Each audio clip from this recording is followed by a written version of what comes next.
Choosing the right printer for your home can be a bit of a minefield, but I'm just going to talk through a few simple tips that can make the process a little bit easier.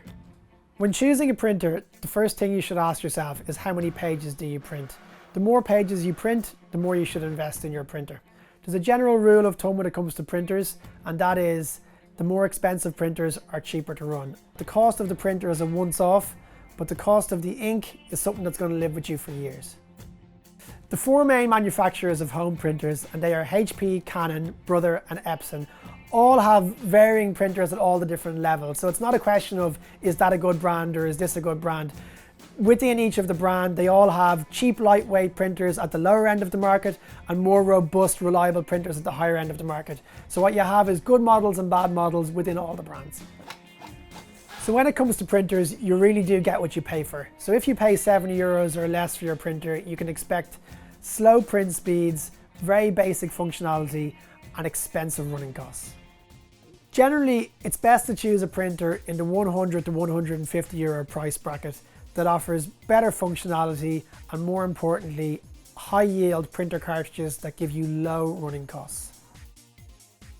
Most home printers come with the following features as standard: A4 colour with print, scan, copy, and a flatbed scanner for single page scanning and copying.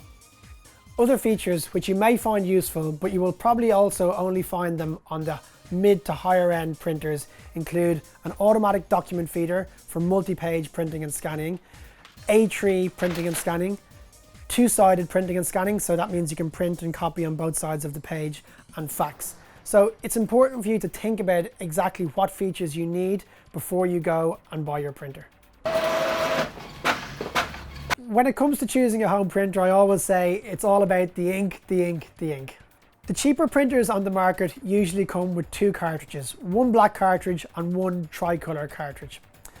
In a tricolour cartridge, you've essentially got three separate colours, yellow, cyan and magenta, stuck together in separate compartments in one casing.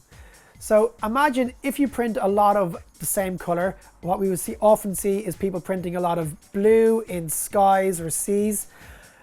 That colour will waste down first, and then your printer cartridge will show up as empty, even though you may have yellow and magenta ink left in your cartridge.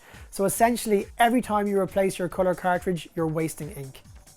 For this reason, it's better to choose a printer that takes 4 or 5 separate cartridges, because in this scenario, you only replace each cartridge when it's completely empty, so no ink wastage.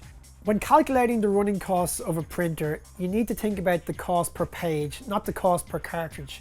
You could have a printer cartridge which on the face of it looks very cheap, but that's no good if it prints very few pages. Remember, ink is water-based and it evaporates over time. So if you are a very infrequent user who goes months without printing, it might be an idea to invest in a basic laser printer. Laser printers use toner, which is burned onto the page, as opposed to ink, which is water-based and evaporates. The absolute cheapest way to run your printer is by using extra large capacity, refilled or compatible cartridges. So very important to find out before you buy your printer if compatible cartridges or refill cartridges are available. Obviously at the Cartridge Expert, we can supply both. My final bit of advice is, before buying your printer, try and speak to a local printer and cartridge specialist and not a large electronics store or an online retailer.